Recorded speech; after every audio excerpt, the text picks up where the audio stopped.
నిప్పు రవ్వల మీద కూర్చొని ఒక యజ్ఞం ఎందుకు చేయాలి? నేను చూస్తాం, చేస్తాం, పరిశీలిస్తామని చెప్పేసి మాటలు వినడానికా?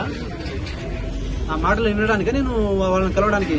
నేను ప్రభుత్వంతో మాట్లాడడానికి ఏం లేదు. ప్రభుత్వం మాతో మాట్లాడడానికి ఏం లేదు, మేము ప్రభుత్వం మాట్లాడడానికి ఏం లేదు. వాళ్ళు ఏం మాట్లాడినా జీవోతో మాట్లాడాలి, నేను ఏం వినాలన్నా జీవోతోనే వినాలి. రెండు డిమాండ్స్ కాదమ్మా, నేను చెప్పేది 2 డిమాండ్స్ కాదు. వాళ్ళు చెప్తా అంటారు, పరిశీలిస్తామంటారు. మీరు పరిశీలించడానికి, నేను ఇందులో చేసింది పరిశీలించడానికి కాదు.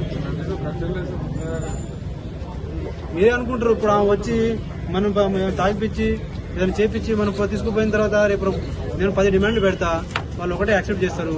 మీరు 9 డిమాండ్ గురించి మీరు అందరూ అడగరా? ఒక డిమాండ్ గురించి నేను ఫైట్ చేసిన, ఇది ఒక డిమాండ్ గురించి అన్ని మీరు లైబ్రరీలో కలిసినారా? ఒక డిమాండ్ గురించి ఎంతమంది సపోర్ట్ చేశారా? నేను వీళ్ళకి సమాధానం చెప్పాల్సిన బాధ్యత నా మీద ఉంది కదా. పోరాటం చేస్తూ నేను చేయగలిగేది చేద్దాం. అందుకోసమే నేను నా అంతటా నేను తీసుకున్న ఆమరణ నిరాహార దీక్ష. అందరి పార్టీలకు ఎవరైతే మద్దతు ఇచ్చినారో వాళ్ళందరికీ నేను రెస్పెక్ట్ ఇవ్వడానికే నా అంతటా నేను తీసుకొని, నేను ఎవరి మరి ఇప్పుడు అట్లా నిజమే అదే. ఇప్పుడు సీతక్క గారు ఏదో ఇంకోరు ఏదైనా అనుకుంటే వాళ్ళు వచ్చి నాతో విరమించాలి కదా. పోనీ విరమించిన తర్వాత నేను ప్రభుత్వం సైలెంట్ గా ఉంటే మీరు అనుకున్నది నిజమే. నేను విరమించిన అనుకోండి, విరమించిన తర్వాత నేను ఏం మాట్లాడకపోతే ప్రభుత్వం ఈయనకి ఇది ఇచ్చింది, నేనేదో చేసుకున్నాడు అని చెప్పేసి మీరు అనుకోవచ్చు. నేను కార్యాచరణ ప్రకటిస్తున్నా కదా. నా కార్యాచరణ అశోక్ నగర్ నుంచి స్టార్ట్ అవుతుంది. Ashok Nagar city central library నుంచి మా కార్యాచరణ స్టార్ట్ అవుతుంది. ఫస్ట్ మేము బలంగా ఉండాలి, మా టీం వర్క్ బలంగా ఉండాలి. ఎవ్వరు వచ్చినా సార్ నేను నిజమే మాట్లాడదాం. 70 సంవత్సరాలుగా ఏ ప్రభుత్వం చేసిందా పక్కన పెడదాం. నీళ్లు వచ్చినాయి, వాస్తవం కాదా? రోడ్లు వచ్చినాయి, వాస్తవం కాదా? కరెంట్ వచ్చింది, వాస్తవం కాదా? ఉద్యోగాలు రాలేవు. అందుకోసమే ఉద్యోగాలు రాలేవు. రైట్, అది రాలేదు కాబట్టి 2 సంవత్సరాలుగా కేసీఆర్ హఠావో తెలంగాణ బచావో ఉద్యమం లేపిందే నేను ఉస్మానియా యూనివర్సిటీ నుంచి. ఆ యూనివర్సిటీ తిరిగిందే నేను, 70 నియోజకవర్గాల గ్రూప్ లో తిరిగిందే నేను. నా యూట్యూబ్ లో నేను చేసిన యాక్టివిటీస్ అన్ని ఉన్నాయి, చూసుకోరి.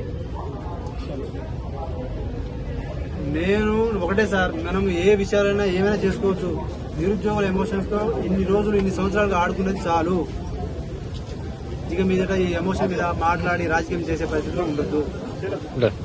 దీని మీద నేను చిత్తశుద్ధిగా ప్రయత్నం చేస్తున్నాను. అది భగవంతుని శక్తి. అది ఎంతవరకు పోతుంది అనేది భగవంతుని చేతిలో ఉంది. ఇది నాతో అయింది కాదు. ఎక్కడో దీనికి ఒక సిన్సియర్ ఎఫర్ట్ పెట్టాలన్న ఒక ఆలోచన అనేది భగవంతుని శక్తితో నేను ముందుకు పోయినా కాబట్టి ఇది ఒక ఇంతవరకు ప్రయాణం చేయగలిగిన. రేపు కూడా నేను ప్రయాణం చేస్తా.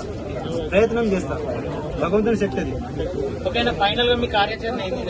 ఇప్పుడు మేము అశోక్ నగర్ లో సిటీ సెంట్రల్ లైబ్రరీలో పోయి చర్చించుకొని అక్కడి నుంచి మేము ఫస్ట్ మా మిత్రులందరితో కలిసి మాట్లాడిన తర్వాత మాకు మద్దతు ఇచ్చిన వాళ్ళందరికీ మేము కృతజ్ఞత తెలిపిన తర్వాత వాళ్ళ అదే ప్రాసెస్ లో వాళ్ళ యొక్క మద్దతు మాకు కావాలని చెప్పేసి అందరు irrespective of political parties, their ideologies, caste సంఘాలు, కుల సంఘాలు కావచ్చు, విద్యావంతులు కావచ్చు, లేదంటే మేధావులు కావచ్చు, ప్రొఫెసర్లు కావచ్చు, తెలంగాణలో ఉన్న సమాజం మొత్తం మా కోసం పనిచేయాలి. మీకోసం మేము ఈ నిరుద్యోగులు కొట్లాడి తెలంగాణ తీసుకొచ్చినారు, బలిదానాలు అయినారు. ఇప్పుడు తెలంగాణ సమాజం మొత్తం రైతు మా గురించి ఆలోచన చేయాలి, ఇండస్ట్రియలిస్ట్ మా గురించి ఆలోచన చేయాలి, ఒక విద్యావంతుడు మా గురించి, నిరుద్యోగుల గురించి ఆలోచన చేయాలి, జాబ్ చేసే అతను మా వీళ్ళ గురించి ఆలోచన చేయాలి.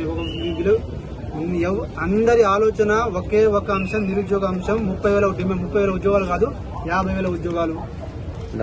ఇప్పుడు ప్రభుత్వం మీద పోరాటం చేయడానికి, మేము పోరాటం చేయడానికి బయటకు వచ్చినా. నేను ప్రభుత్వంతో కాంప్రమైజ్ అవ్వడానికి కాదు.